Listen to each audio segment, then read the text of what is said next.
নওশাদ সিদ্দিকী ভাইজানের পাশে আছি, থাকবো।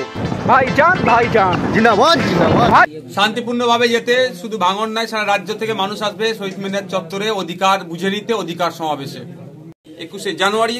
আর অপেক্ষার মাত্র 5 দিন বাকি আছে। সকাল 12টা থেকেই আমাদের প্রোগ্রাম শুরু হবে। এই জন্যই সারা কর্মী সমর্থকদের কাছে আমাদের বার্তা দেওয়া হচ্ছে, আপনারা আপনাদের এলাকা থেকে দায়িত্ব করে নিয়ে এসে মানুষজনকে সভাস্থলে নিয়ে আসবে। সো বর্তমানে নওশাদ সিদ্দিকী ভাইজানকে নিয়ে অনেক কিছু মানুষ কিন্তু বদনাম এবং অপমান ও মিথ্যা কেস দিচ্ছে, বাট ভাইজান কিন্তু সমাজে সব সময় কিন্তু সততার সঙ্গে কাজ করছে। সেই জন্য কিন্তু ভাইজানকে কেউ আজ পর্যন্ত দমন করতে পারেনি, আর কখনো পারবেও না। আর ভাইয়ের মুখ থেকে শুনবো ভাই কি বলতে চায়। ভাই দেখুন, ভাইজানকে মিথ্যা কেস দিচ্ছে, মিথ্যা প্রচারণায় ফাঁসাচ্ছে, অনেকেই বলছে। দেখুন, ভাইজান ডরনেওয়ালা ছেলে নয়, উনি কাউকে ভয় পায় না। একটা জিনিস সত্যের পথে এগিয়ে যাচ্ছে, সত্যকে নিয়ে মানুষের কাছে পৌঁছাচ্ছে বলে ভাইজানের বিরোধিতা আছে। একদম আপনি দেখেন, আজকের বাংলায় 200-এর অধিক তৃণমূলের বিধায়ক আছে। বহু বড় বড় সোশ্যাল মিডিয়ায় কথা বলছে, বিভিন্ন মিডিয়ায় কথা বলছে। এ কথা বলার কোনো মূল্যই হয় না। কেন? আপনি দেখেন, আপনি মানুষের অধিকারের কথা বলেন, আপনি মানুষের কথা ভাবেন, তাহলে তো আপনার কথাটা গ্রান্টেড হবে। আমরা দেখেছি বিভিন্ন মন্ত্রীরা, বিভিন্ন এমএলএ সাহেবরা, তারা বিধানসভার ভিতরে চুপ করে বসে আছে। একমাত্র Naushad Siddiqui Indian secular front তথা আইএসএফের বিধায়ক, সংযুক্ত মোর্চার বিধায়ক, তিনি বিধানসভায় যেমন তোলপাড় করছে, বিধানসভার বাইরে করছে। তাই ভাইকে একটা দাগ লাগিয়ে বসিয়ে দেওয়ার চিন্তা করছে। তিনি হলো স্বাধীনতা সংগ্রামী ঘরের ছেলে, একদম আবু বকরের 4র্থ প্রজন্মের সন্তান।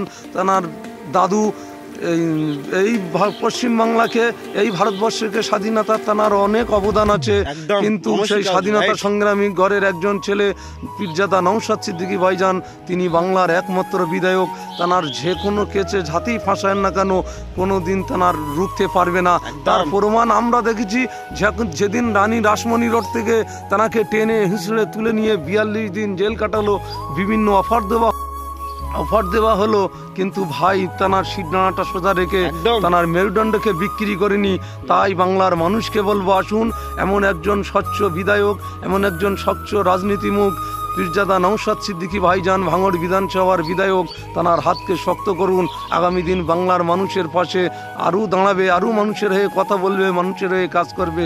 এতটুকু আশা বাংলার মানুষের কাছে রাখি আমরা।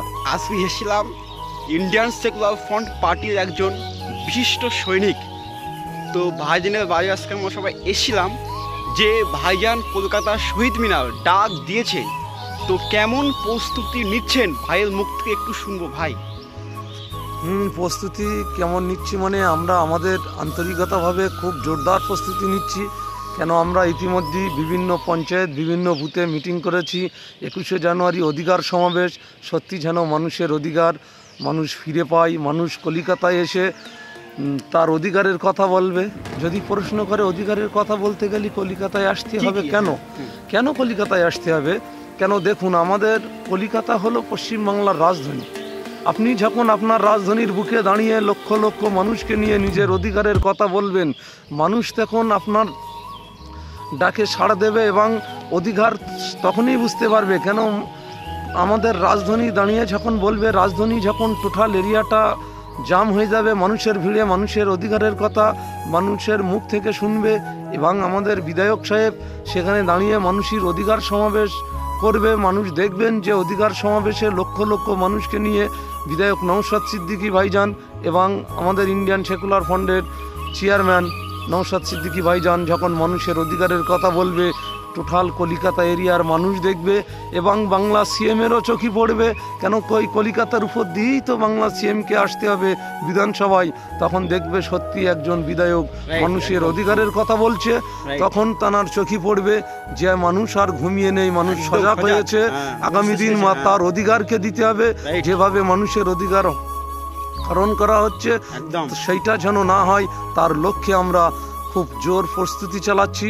আমাদের বসিরহাট উত্তর বিধানসভা থেকে বিভিন্ন রকমভাবে আমরা প্রচার টোটো চালিয়ে তার প্রচার চলছে। টোটো ঘুরছে প্রতিটা পঞ্চায়েতে এবং বিভিন্ন মোড়ে মার্কেটে স্ট্রিট কর্নার করে আমরা এ করছি। সোশ্যাল মিডিয়ার মাধ্যম দিয়ে